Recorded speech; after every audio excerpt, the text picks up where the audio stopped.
یہ عورت جس کے گھر میں گیا وہ اتنی پریشان ہے، نہ شوہر سے گفتگو کرتی ہے، بات چیت کرتی ہے، نہ بچوں کا خیال کرتی ہے، نہ شوہر کی خدمت کرتی ہے، بس ایک بند کمرے میں بیٹھی ہوئی ہے اور ہمیشہ یہی ورد کرتی ہے، مجھ پر کسی نے جادو کیا ہے، مجھ پر کسی نے جادو کیا ہے، مجھ پر کسی نے جادو کیا ہے۔ اللہ اکبر! کیا جادو اتنی بڑی لا علاج بیماری ہے کہ حیران پریشان ہوا جائے؟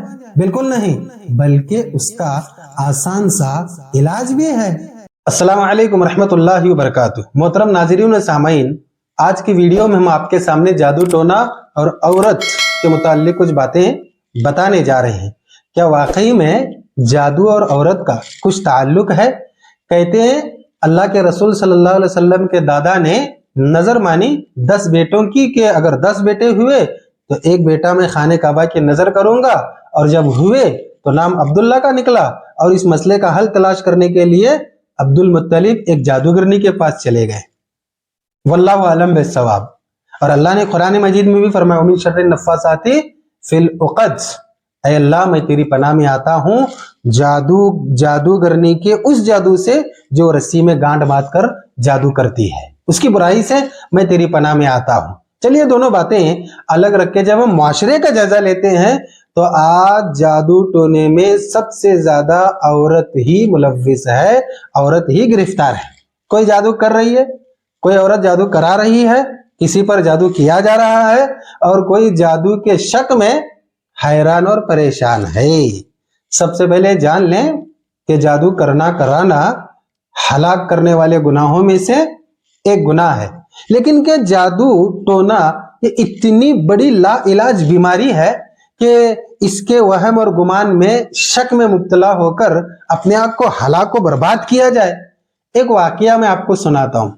کسی میرے دوست نے کہا کہ چلیے حضرت، میرے ایک جاننے والے ہیں، ان کی اہلیہ پر کسی نے جادو کیا ہے۔ میں چلا گیا۔ جب میں جا کر ان کے گھر میں بیٹھا تو اس خاتون نے کہا کہ فلاں فلاں کسی میرے رشتہ دار نے مجھ پر جادو کیا ہے۔ میں نے کہا واقعی میں جادو کیا ہے؟ ہاں جادو کیا ہے۔ آپ کیا دلیل دیتی ہیں، کیا گارنٹی ہے کہ انہوں نے جادو کیا ہے؟ دیکھیے میری حالت کتنی پریشان ہے۔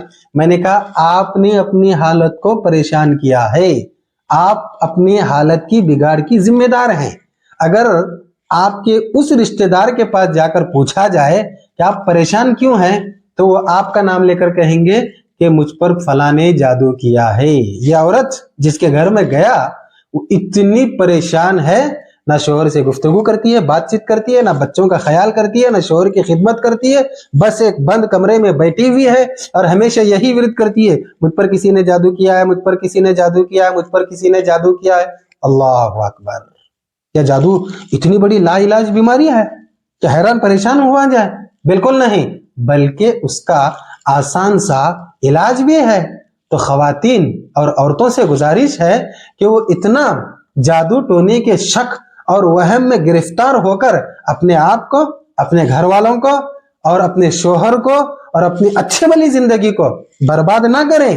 چلیے واقعی میں اگر آپ پر جادو کیا ہی گیا ہے، ویسے اکثر عورتیں ایک دوسرے پر الزام لگاتی ہیں کہ فلاں نے جادو کیا ہے، فلاں نے جادو کیا ہے، فلاں نے اس طریقے سے جادو کیا ہے۔ چلیے اگر جادو ہو بھی جائے تو پریشان ہونے کی ضرورت نہیں ہے، ڈرنے کی ضرورت نہیں ہے، اتنا اپنے آپ کو ہلاک و برباد کرنے کی ضرورت نہیں ہے۔